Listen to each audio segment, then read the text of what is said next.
All right. Well, good day to you all. Thank you very much for being here in this seminar on digital innovation in educational spaces. This seminar is organized by the IFE Living Lab. And just to remind you that it's a co-creation space where we present educational trends, but also challenges and technologies that promote collaboration in educational innovation. So just a brief reminder, the Living Lab is part of the Institute for the Future of Education, which is within Tecnológico de Monterrey University. And the Institute for the Future of Education is a cluster of synergistic initiatives that work together to address the most relevant aspects of education around the world. We do this through research, but also through entrepreneurship and technology transfer, developing impact and consulting projects, and doing a lot of dissemination and creation of communities. And then within the Institute is the IFE Living Lab, which we represent. And what we do is that we enable projects that connect companies, institutions, but also researchers, faculty members, and students or lifelong learners to develop evidence-based educational technologies. And we do this through innovation and co-creation in real contexts. So without further ado, I'd like to present today's episode, which is called Teachers at the Core of AI in Education. And in this episode, we're very happy to have Hamsa Aun to present this talk. And well, Hamsa Aun is an educator, and he's the founder of Shift Mind AI Labs. He works on using AI to support schools and teachers, but he also builds learning tools and trains educators on how to use technology in the classroom. He has more than 10 years of experience in teaching, publishing, and developing education programs.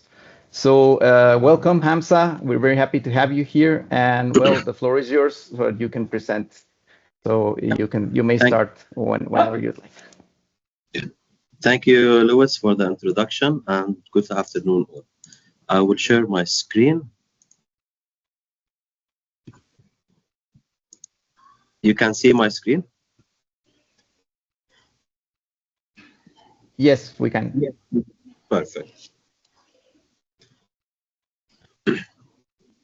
So good afternoon all, and thank you for attending today's session.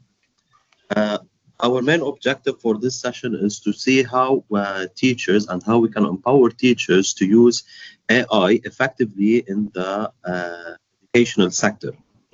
And what are the challenges and how we can mitigate these challenges, and what are some tools and strategies that we can integrate into our pedagogy or methodology in teaching or in assessment or in curriculum enhancement.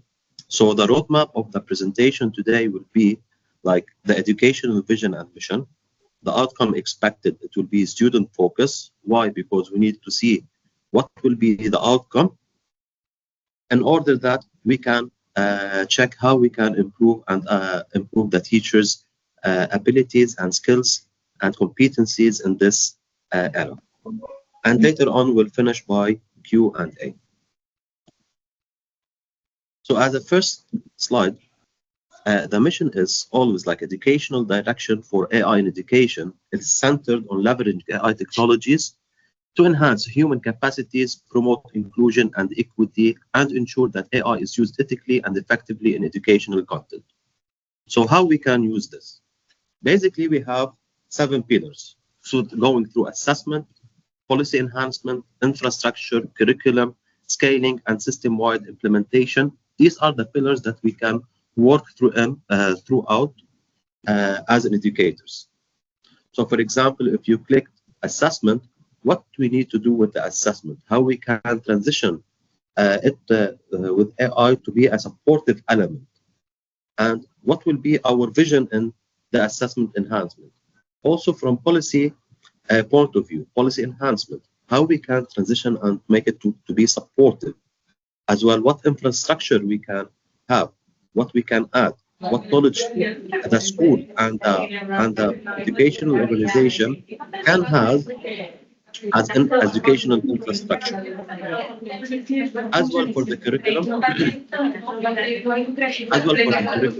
digital improvement, scaling, and system implementation. So for example, we start with the assessment. Now we start the transition and supporting elements. What supporting elements will help us in the assessment using AI? We need to pilot a program. We need to evaluation matrix, and we need for sure the professional development for our teachers and the resources allocation. So all of these are what supporting element that will help the teacher, the educator, or the student, or the school to have this transition. Moreover, the future of this supporting element and this integration of AI will focus on what? On the technology and data, the pedagogy and skills, the equity access, and the roles and the ethics. So this is like a general overview of how we'll go through this presentation. As an example for the previous cycle, we'll start with the assessment pillar example. Here, this is just an introductory example of how we can integrate AI into our assessment and the transition in the elements, that is supporting elements, and what we need. So for example, here we have an AI writing assistant process. So we need to structure like a process of how we need to integrate this, where it will benefit us and when it will benefit us. Is it harmful for the student or not? And how we can check the ethical aspect of the students within this assessment, and how we can foster students to think critically about the AI output. So as a first stage, this is a pilot project I did it in one of the schools for grade 10 students, where they use this tool to improve their writing skills. So at the beginning, in the classroom, they write their first assessment in the classroom. They write their first paragraph. When they go home, they upload the paragraph that they wrote into the tool. The tool will provide directly a feedback to them.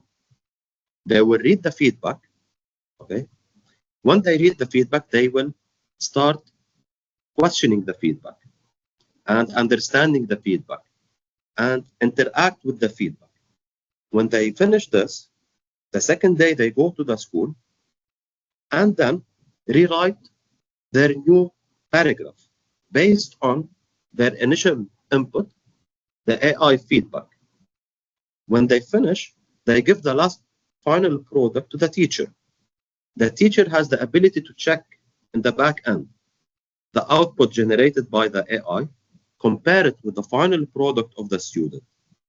In parallel, the students will be exposed to an ethical questionnaire, like, how did you use this tool?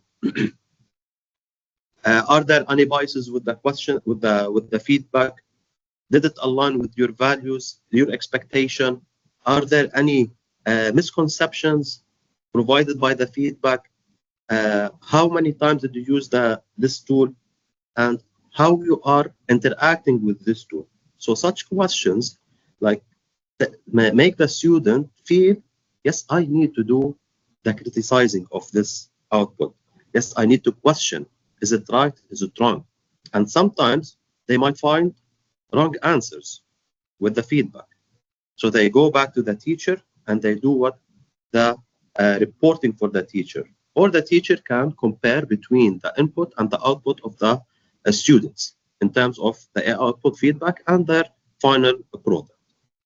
So this is an example of how we are integrating AI into an AI writing assessment, and what tools and resources we needed. Here, for example, we needed a Google form and also some technical skills.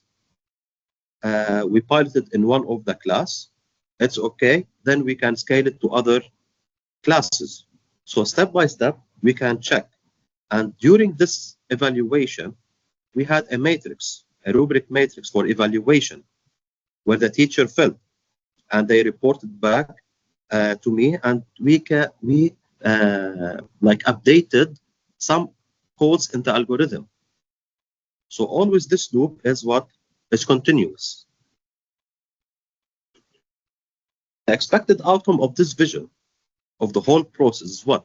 Is to create and to have critical responsible AI citizenship for students. I'm talking for student focus, and to be ethical steward, as well human-centered, where they value human and their attitude, as well making it as a core of their subject.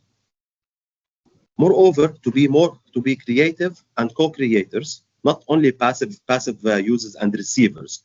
No, we need the students to be more into criticizing, more into creating, more into questioning. Why? Because if they kept only receiving information without any new output, then we are not doing anything. So we are not doing the learning cycle. Also, to have a lifelong learners where they seek and be motivated to know more and to commit to ongoing skills.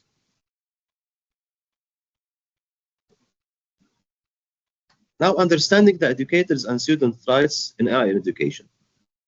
Since we have set the direction and we set the objective of and the outcomes, okay, now we need to know the rights of the educators and the student. The educator right is what? Is to input and purchasing and implementation. Like educator participate in selecting which AI I need to use. Does this AI fit in this lesson? Yes, no. If it doesn't, I will skip it. Maybe it will fit in another subject. Maybe the AI tool that I'm using in this school doesn't fit with the with other schools. Why? Because maybe they have different values, different attitude, different society. Okay, so each concept or each tool, okay, can be used by different teachers, not specifically all. And also they have the right to be part of the policy development and the governance development in the school itself. And also to be always learning, always taking into consideration webinars, online trainings, face-to-face trainings, so all type of knowledge that they can get to enhance their AI literacy over time, and to check what are the limitations and what are the expectations. Also to protect of their legal rights. For example, I'm a teacher, I'm afraid, will this tool or will the system replace me? This is for sure no. No system will replace a teacher. If you go to the student rights, we need to set a clear guidance and transparency for the student, like how we are going through this assessment, how we are going through this process. What are the limitations of this tool, or what are the limitations of that system? Also, we need to care about the safety, about their data privacy, and about how the system controls their data. And we can check for that, and we can ask them what information that you can provide for the system or not. Also, to have like a human oversight, like automated assessment can trigger advocate notice, and final judgment always rests with the human evaluation. So they need to have this mindset that the final judgment is for them. It's like the human agency. It's not for the system or the AI tool or the AI system they are using. So whatever the AI system like advise them, they need to question and they need to be the final decision maker.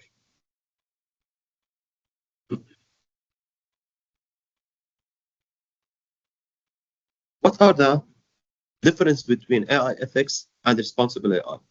I'm talking all of this as an introduction, so we can go straight forward to how to prepare the teachers. We just need to understand the following concept, and then we can go there. For AI ethics and responsible AI ethics, let's consider it as like the philosophical aspect, while responsible AI is the governing or the rules that sets these ethics in this school or in this organization. For example, we can define AI ethics as a set of moral principles guiding AI development to align with societal values. The responsible AI is what? It is the framework that implements the system that ensures safety, fairness, transparency, and accountability. So the scope between two differ. AI ethics will be the broad philosophical aspects addressing the theoretical implication, while for responsible AI it will be a practical and applied integration of ethical principles into AI development and deployment.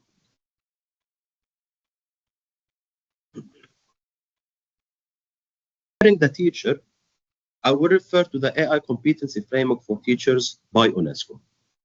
UNESCO has published AI Competency Framework for Teachers like 1 year ago, like 2024, and it has that I mentioned, this matrix that focuses on human-centered mindset, ethics of AI, AI foundation, AI pedagogy, and AI for professional development over progression levels: acquire, deepen, create. So to summarizing this table, human-centered mindset is what? It's like to nurture the values and attitudes and to keep the human well-being and agency at the core of AI use.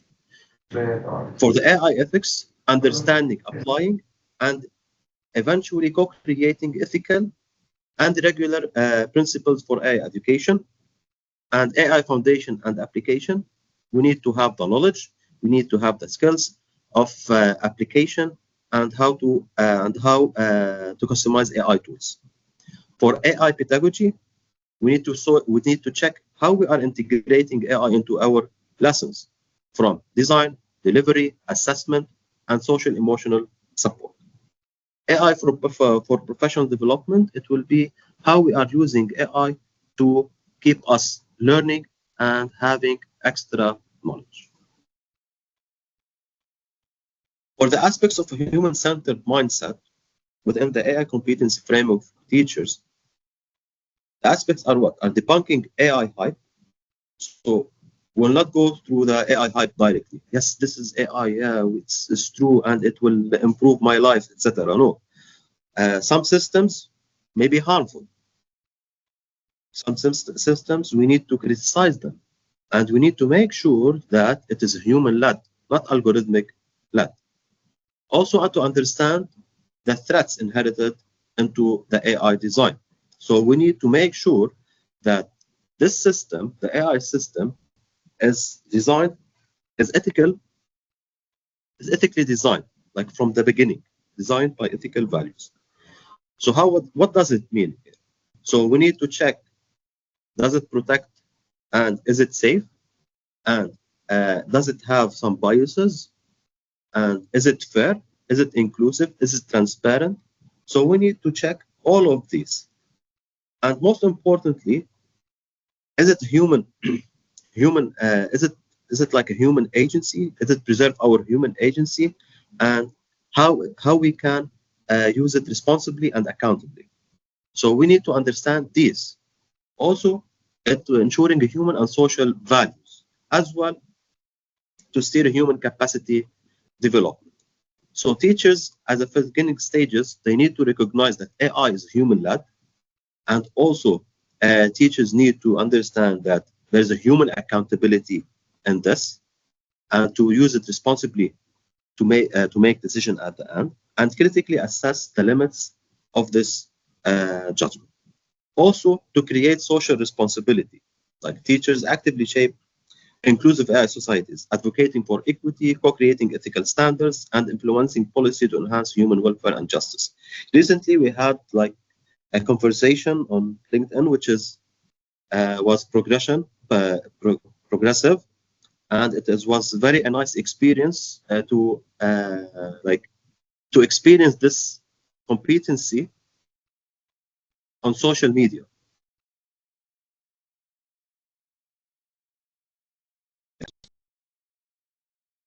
Sustainability, and we talked about the hype, and we talked about the safety, the hype, and all of these aspects. And it gave us a lot of insights.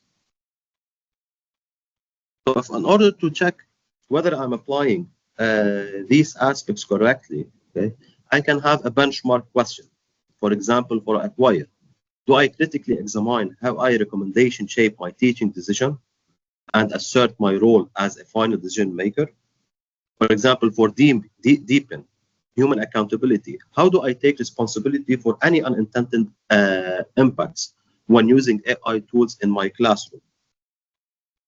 Also, to create, am I actively considering the broader social and environmental consequences of AI enabling learning activities?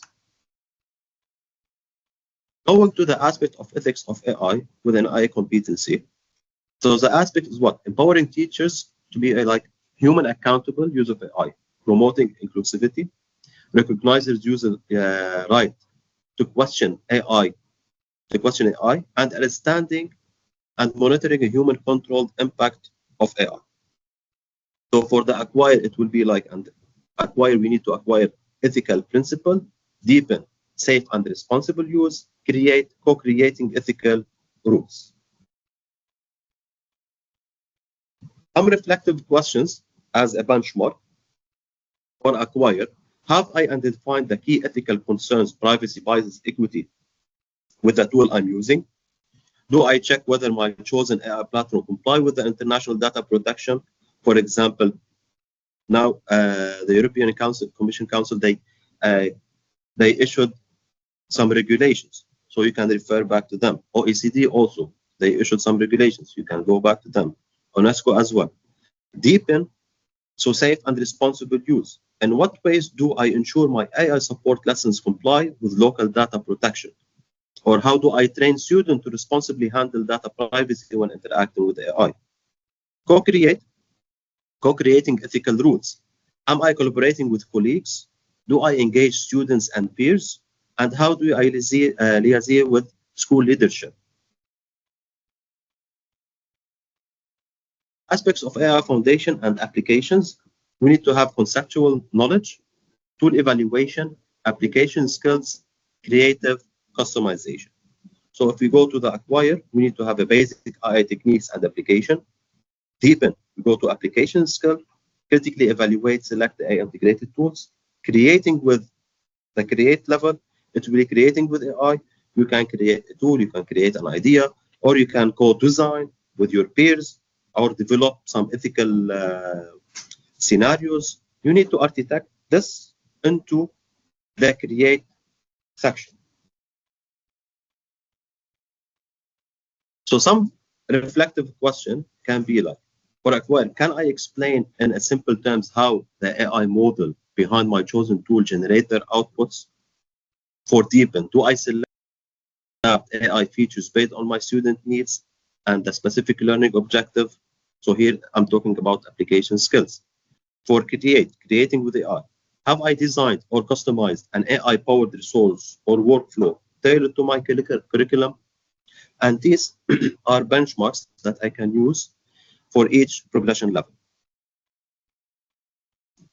Aspect of AI pedagogy, this is the most important for me, like how we integrate this AI into our curriculum or our pedagogy.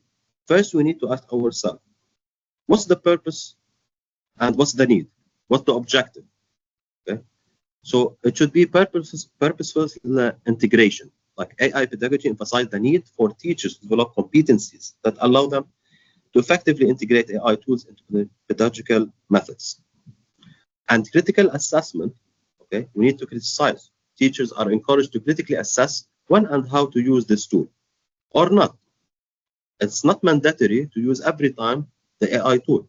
It depends on the situation and to align it with the learning objective. So the first thing, we need to validate the selection, integrate with the method, and how we do the practice with this tool. So we need to be careful. First, I need to validate the selection. Ask, is it acceptable to use it now? When, why, and how? So these are very important to question ourselves. Why? Because to be a purposeful integration within the pedagogy. Some reflective questions, it will be, for AI-assisted teaching, which routine task I will use, like formative quiz, content generation? Could I pilot with AI to free up more time for student interaction? Am I piloting AI tools to real-time feedback while monitoring student cognitive load? For deepen, how my lesson plans intentionally weave AI activities into collaborative critical thinking exercises? And for create, what innovative AI-driven pedagogies could I prototype to reshape assessment or project-based learning? And how do I evaluate the long-term pedagogy impact of these new AI-enhanced approaches?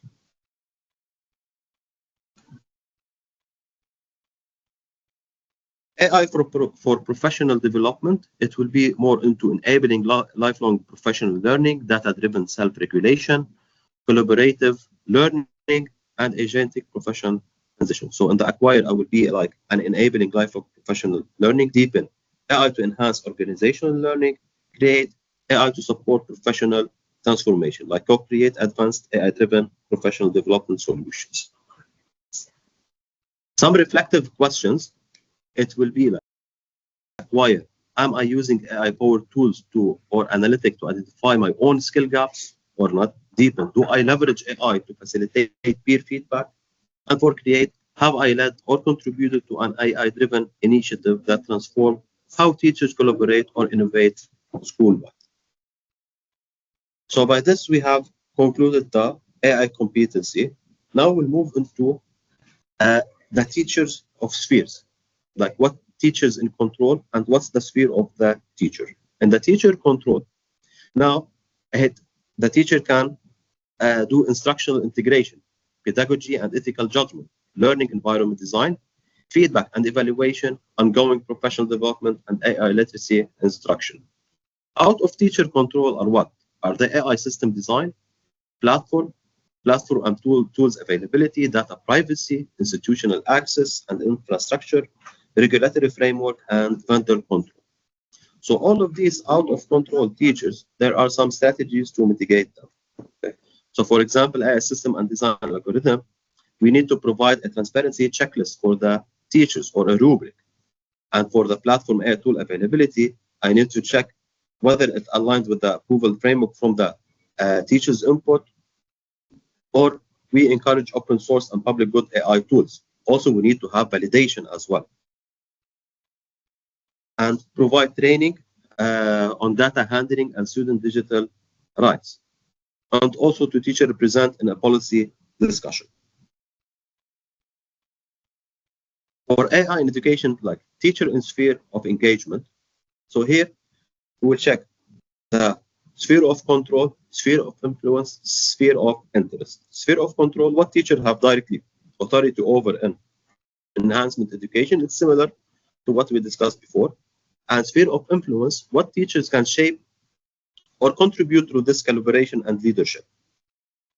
So it will be the most important thing, the sphere of influence, where they can influence and they can have contribution for school and district AI adoption, like advice on effective ethical AI use in the school, leading discussions and workshops, collaborate on integrating AI literacy into subjects, and model and response, and to teach about the responsible AI use in learning and communication.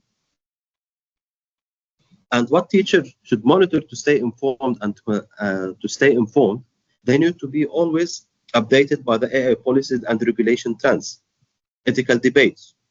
What impacts can AI impact our society, for example, global AI in education model and technological advancement in AI.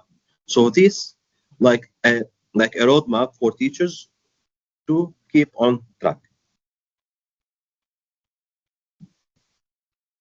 Now for the teacher-student AI, I have developed it into four dimensions: for the education, the ethics, personal development, and governance. So here we'll see how the teacher-student AI, what are the roles of each one of them. For the teacher, they can design curriculum, facilitate learning, and ensure accuracy of content. As a part of ethics, they model ethics using AI and digital tools, and they safeguard values and fairness. Also for personal development, they monitor identity, agency, and growth, encourage reflection and creativity. For the governance, they provide oversight of AI pedagogy and ensure compliance with educational policies. When it comes to student will engage in learning, builds AI and digital literacies, apply knowledge critically. For ethics, they practice responsible AI use and respective privacy and intellectual property. For personal development, they will build civic and digital agency, develop critical reflections and co-creation mindset. When it comes to AI, it will provide adaptive learning tools, generate resources, support personalization. For the ethics, it must align with the ethical principles and the policies governance done by the organization, and should have transparency and fairness enforced by design. So ethics by design. Personal development, it enhances student empowerment, optimize performance, and not self-awareness. So we need to make the tools more better in performance, not self-aware. Going through the relation, triangular relation, here we can see the relation between the teacher and the student AI, and AI teacher. For the teacher-student, the teacher will provide knowledge, guidance, and values. The student will engage in reflection and applying the learning.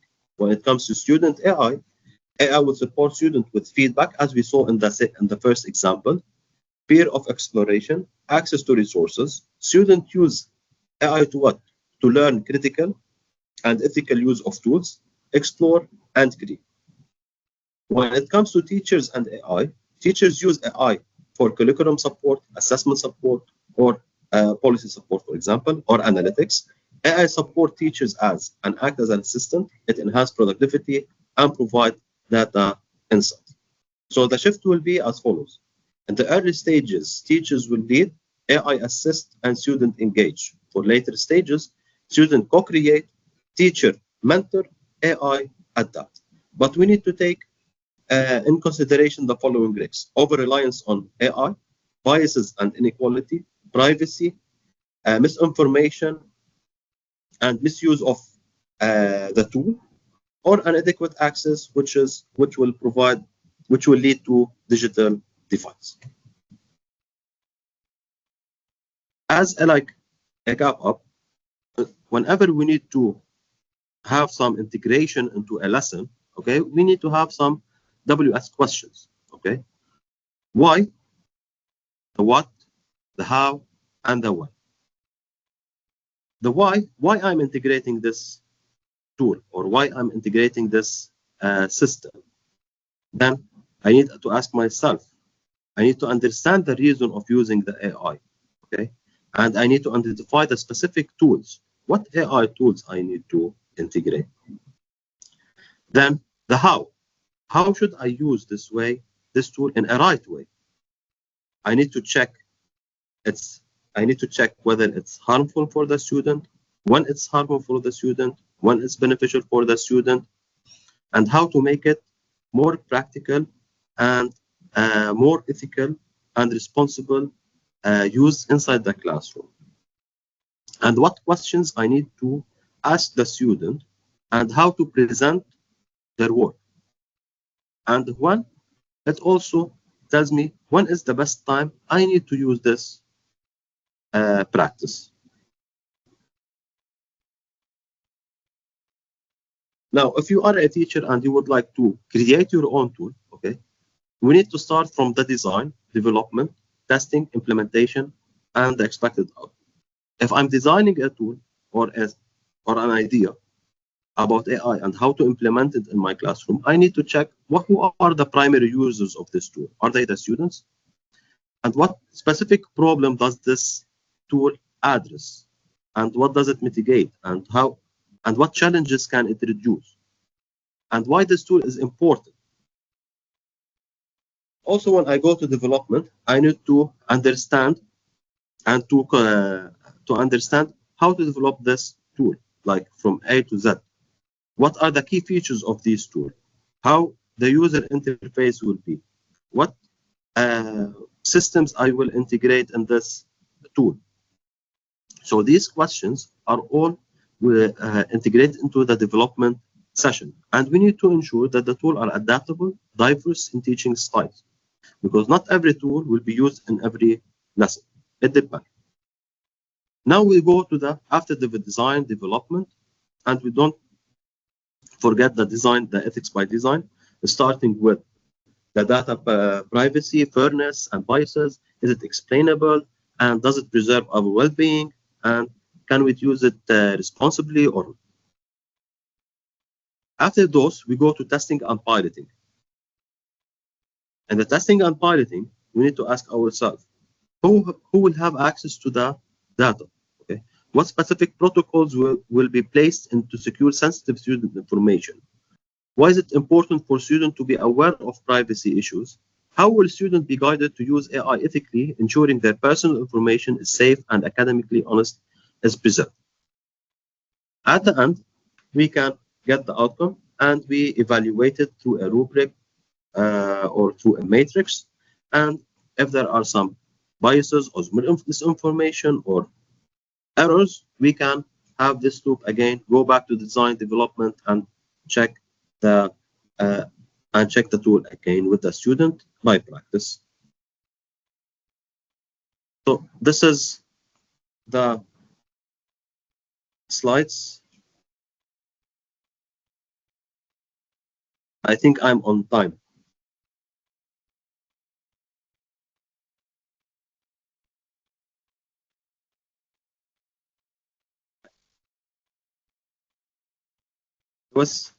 Excellent. Thank you very much, Hamza. Thank you very much for your valuable insights, but also, well, your presentation provides a better understanding of precisely what the new roles that teachers and students have in the age of AI. But not only that, but also the new competencies that have to be developed, and as well as the strategies that have to be implemented for a responsible and ethical use of AI-assisted educational technologies. So next, we would move on onto question and answer session, so that we invite the participants to raise their hands to ask their question directly to Hamza, or they could also share their questions with us via the chat. So I believe just the first question that we have here is that if you would be willing to share your presentation afterwards, so we can send them through email. Yeah, sure. to the audience. And sure, I will share it with you. I don't know if anyone has a question. Once again, I invite you to raise your hand so you can open your microphone and talk directly with Hamza or interact directly with Hamza. Or otherwise, we also have some questions that were presented during the registration towards the session. So I don't know if we should maybe go already into those questions. Hello, I have a question. Hi. My name is Claudia Garay. Oh, hi, Claudia. Thank you, Thanks. for Go ahead. all your insights. Thank you so much, Luis Fernando. My question is, Hamza, could you please share with us some frameworks or normatives talking about the AI and the ethical points we need to take in account when we are designing these activities during our classes, during our courses, and maybe if we can explore some web pages or normative that could be very helpful for us talking about this new ethics. I don't know if you have. Okay. Yeah, sure. I can share with you. I went through some of them during the presentation, but it was fast because of the time restriction. That's all. I will share the presentation with you again, and also I will share by maybe a few days later with Luis and Antonio some frameworks. Also, they can share it with you back. Okay, thank you so much. But I have a question. I have a question for you, Claudia. It's for school or university? Yeah. For higher education. Yes, it's higher education. University. Yes. Yeah, thank you. Thank you. And also in engineering, maybe it's the same between different disciplines, but I'm in engineering education. Yeah.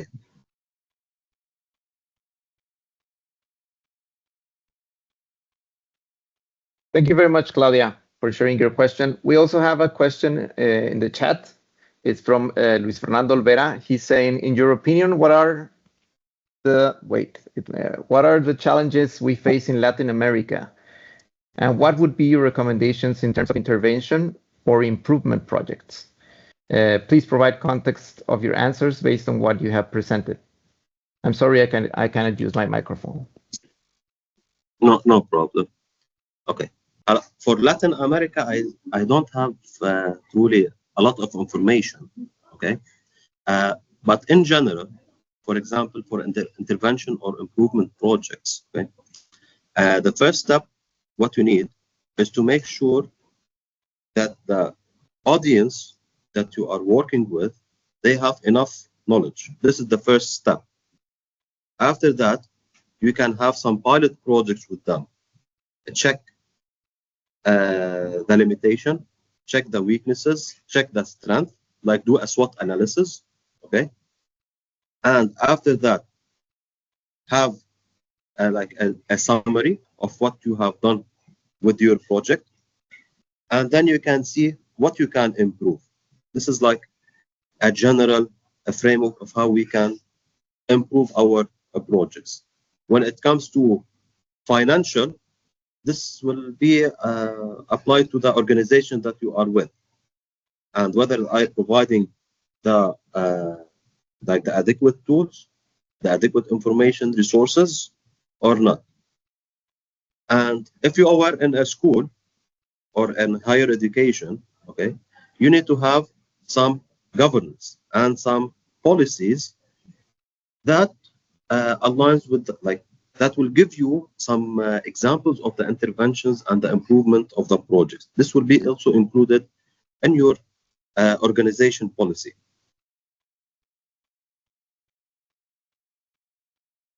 Thank you very much, Hamza.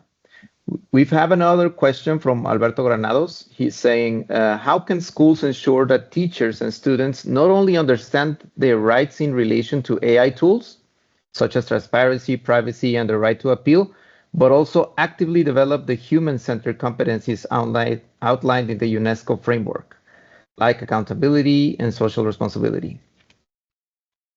Okay. The first thing, they need to have this mindset of a human-centered approach. Okay. What does the human-centered approach mean? We need to respect and put the human needs, values, and well-being in the front, and to have AI and consider AI as a tool that supports us. When we have this mindset, okay, we can test. For example, the teachers. Let's start with the teachers, because the teachers are important. If the teacher is not prepared, for sure students will not be prepared, because they cannot deliver what they already have. So you can start with the teacher, okay? You can set a criteria for them, like an assessment, for example, a project. Ask them to provide some projects, how we can use this tool responsibly, for example, and how we can make it human-led, and what are the like biases in this tool, or misinformation provided by this tool or the system. So you need to have like a project or a portfolio, for example, so the teacher can fill, and you can test, and you can make sure whether they are knowing what they are doing or not.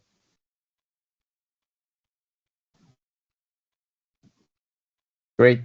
Thank you very much. We also have a congratulations message from Charlene. He's actually saying, I'm looking at some of your slides from the talk, and the intellectual architecture is brilliant. Your spheres of control, influence, and interest model is the perfect framework for moving educators from anxiety to agency. It resonates deeply with our ongoing dialogue. This is exactly what building a human-centered pedagogy for the age of AI looks like. So I would sum up to that. Congratulations, that your presentation was great. We also have some very interesting questions during the registry. One of them is concerning early education and AI, and I will post it here. It says, what is your perspective on introducing AI from the early years of primary education, considering the roles of teachers, parents, and students in one-to-one device classrooms? You didn't post it on the chat, right? Oh, no, I will. I was first. Okay. All right, no, so it's here. All right. Where do you have it? Okay. Oh. If we need to talk about usage of AI tools or AI systems from the primary stages, we need to check first the cognitive ability of each age stage. For example, students of age 4, you cannot like teach them a curriculum for grade 7, right? So it needs to be aligned with their cognitive levels. And exposing young children to the tool over the time, it might be harmful. So our approach for primary schools or lower grade students can be start with unplugged activities, AI activities, like write a scenario about AI. How do you think AI will change the future? Draw an image of the system. Think about a tool that will help us. Some criteria in that way. Why? Because they will start learning about harmful tools and unharmful tools. They will learn about the societal values as well, how they can enhance their skills and upskill and enhance the environment they are living in, not in a bad way. Also, they will start learning on some aspects like pattern recognition, applying mathematics into this curriculum, how we are using, how AI detects, and how it can predict the second word if it's generative AI, and how it can generate images. Also, we can mimic some applications on paper and pencil. I can ask Luis to draw a figure about a flower, Antonio a second flower, Enrique a second flower, and we can check between the three, and we can check the pattern. Okay, and we ask other one, draw a similar flower by what? By saying the shape and how describing the flower, for example, created by Luis, and they start mimicking it visually to handwritten. So in this way, they start understanding the algorithm behind the AI, not in deeply, but gradually. And from stage to stage, we go like spiral. We build upon the previous knowledge. When they reach for a grade 8 or 9, they can start using tools. Not all the time. It's upon the teacher's request. We go back to our slides. When to use, why to use, and what's the objective? Is it aligned with my objective or not? So the teacher will set the rules inside the classroom when to use this tool and when not. And they can relate it to their previous experiences they learned from previous years. from the unplugged activities, from the scenarios, scenario-based, etc. When they grow up more, they can start co-creating with their peers, with their teachers, with others in the society, etc. Great. Thank you very much, Hamza. Thank you. We've got another question from Omar Hernandez. His question is, should we keep teaching manual methods and procedures, even though students can easily find them online or solve them with AI, even if it takes more time and effort, or should we focus on using AI to learn faster and better? Okay. AI will not replace the teacher or the educational system. It's considered as a supportive tool. This is one of the main factors and aspects of a human-centered approach, okay? To preserve our human values, attitudes, and this system. Why? For example, the education system and also methodologies, pedagogies, are created from our side, from our values, from our attitudes, from our perspective, and from our experiences. And AI cannot replace this. Why? Because it cannot provide the emotional skills or the human interaction skills. So these aspects are always will always come from human beings. And this question, for example, the student can easily find them online or solve them with AI. Here, the teacher needs to intervene and provide counter applications of this intervention. How? If the student did the assignment using AI, the teacher can ask the student, come and make a presentation, explain what you did. How did you find these answers? And provide a conclusion. And how did you find this way? So they need to present. This is one way. Or they can create a portfolio of the process. So in such way, we can mitigate the plagiarism used by AI or direct answers done by AI and so on. So the methodology of the assessment, and time to time, it will change. That's. Thank you very much, Hamza. So no, I mean, indeed, I mean, it involves assessing creativity, but also socializing the results that each one gets and trying to foster a lot of collaboration or teamwork so that these results can be actually shared between teachers or students. So we're going to move to a last question in the chat. It's from Pablo Torres. He says, some people feels like an uncanny valley with the AI. What do you think of this? Uncanny valley. Yeah. So here, if you are not aware of what you are using, okay, you will be misled. What I mean, if you are using, let's start with ChatGPT, which is the most common thing in the world now. And you are, as a teacher, you think, not a teacher, an ex-person.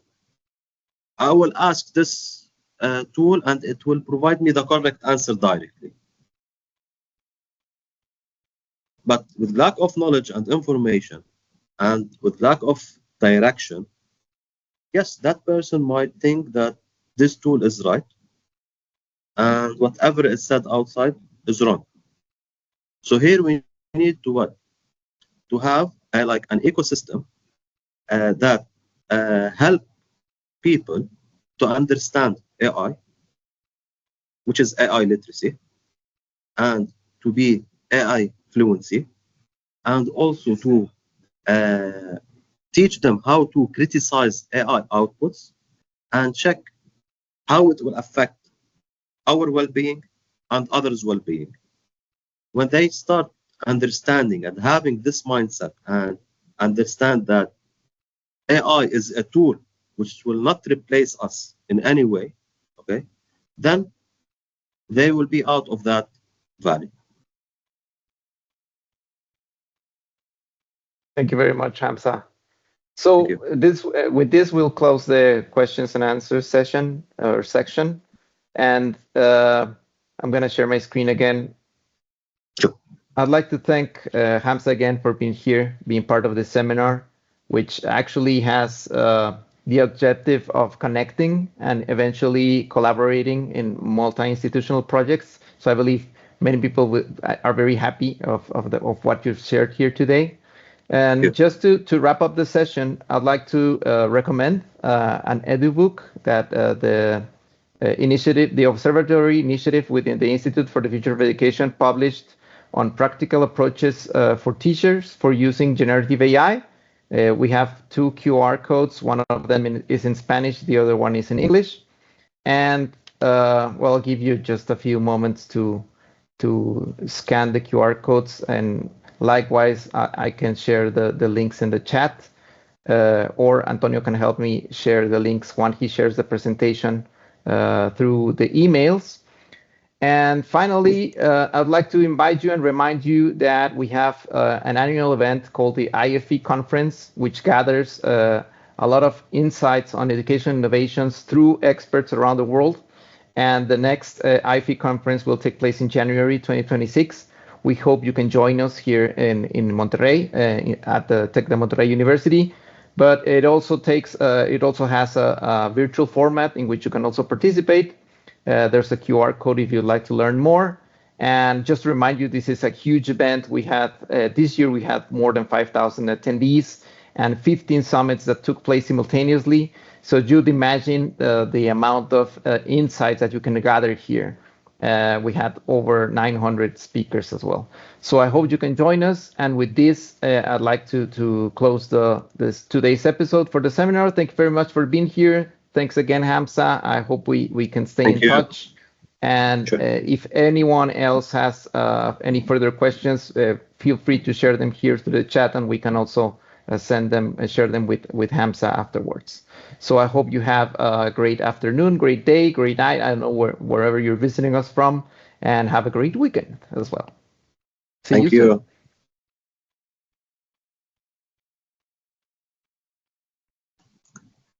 A quick question. Do we have to sign a form or something for the attendance? I believe if you register through the initial form to get the link, that'll be enough. Okay. Yeah. Awesome. Thank you so much. Bye, Adriana.